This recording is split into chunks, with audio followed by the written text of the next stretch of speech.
pastor. Amen. Your pastor, watch this, is a founding member of the It Matters program. In other words, we cannot enjoy or have the success of the show without your pastor. So he's with us now, back then, and forever. Amen. And I just want to say, when I walked in this congregation, I walked in this church, Pastor Thompson, is that it's just so much excitement, so much joy in here. And I'm looking at everybody's smiling. And if somebody's on your road not smiling, turn to them and say, you need to smile. And smile for a while. Don't you love to smile?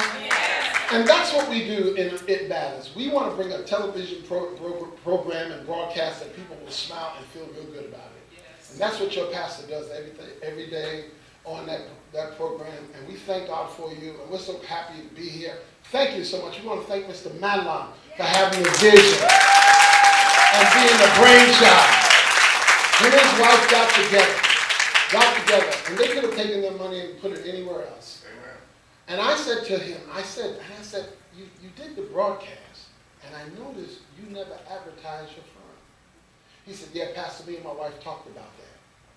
And his wife said they came to the decision that since we're doing it for God, why we'll mess it up? Amen. This brother, he's my brother from another mother, and he is the real deal.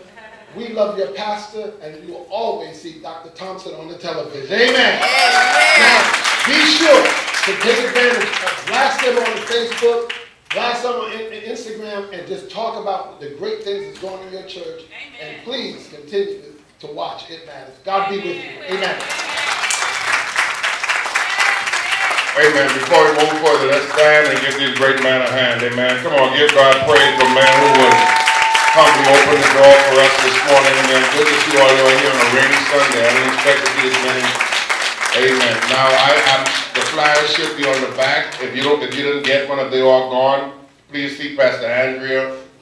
1 Corinthians, written by the Apostle Paul, chapter 3, starting at verse 3. For you are yet carnal. For whereas there's among you envyings and strife and divisions, are you not carnal and walk as men? Anytime you see that strife and stuff, you walk in the carnality. That's not spiritual at all. Somebody say amen. For while one said, I'm of Paul, and another, I'm of Apollos, are you not carnal? Then you start comparing preachers and, and I belong to this church, and I belong to that. They say, well, that's carnality, amen? Who then is Paul, and who's Apollos? Listen to this. But ministers by whom you believe, even as the Lord gave to every man. I have planted, Apollos watered, but God gave the increase.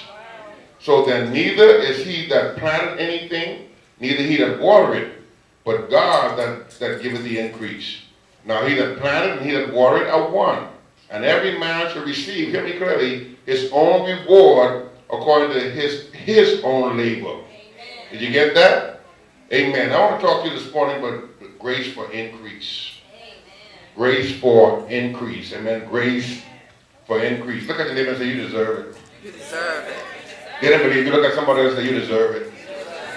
Yeah, you deserve to have the best. You should expect the best.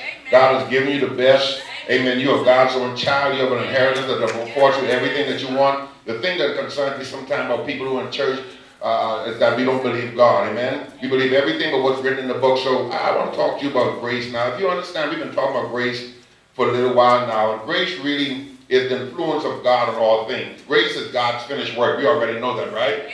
As a matter of fact, let me take a sidebar here for a minute. If you save, say amen. Amen. If you're holy, say amen. Amen.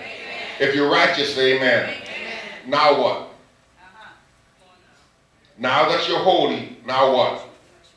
Because most of the times in church, we spend time trying to get you holy and trying to get you righteous. But now that you already know that you've been made to be righteous, you stand in righteousness, now what are you supposed to do? How are you supposed to live? What are you supposed to look forward to?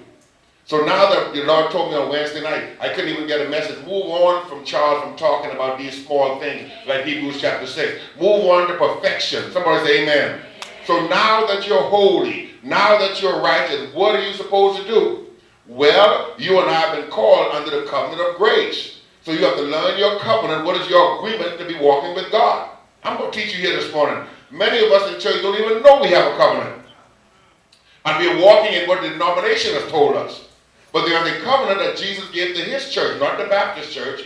They could choose to be a part of it, not the Catholic church. But there's an agreement that God gave you when you come in church and receive the gift of salvation. Once you say, I receive Christ as my Savior, you become holy before God without blame and without reproof. I know it's hard for you to receive that, but it's the truth anyways. So when you come in and you receive it, now there's a covenant that you should know about. There is an agreement, a contract that God gave you. A covenant is really not a contract, but you might understand if I say it that way. There's a contract that God gave you. If you want to be in church, if you want the best of the kingdom, if you want the best of salvation, you have to know your contract. Am I preaching this right? And we don't talk about the contract. All we talk about is you and talk about you and talk about you and what you got to stop doing and what you got to start doing and who can't sleep over there and who can't go. We talk about all those things, but you don't even know that you can go in the book and find what you have through the covenant. And God says, my covenant I will not break, neither will I alter the thing that's gone forth out of my mouth. I'm just going to teach you. Somebody said, I have a covenant. See, I'm getting ready to push you forward now. The Lord arrested me on Wednesday. I'm getting ready to push you forward. Time for you to get involved. Amen?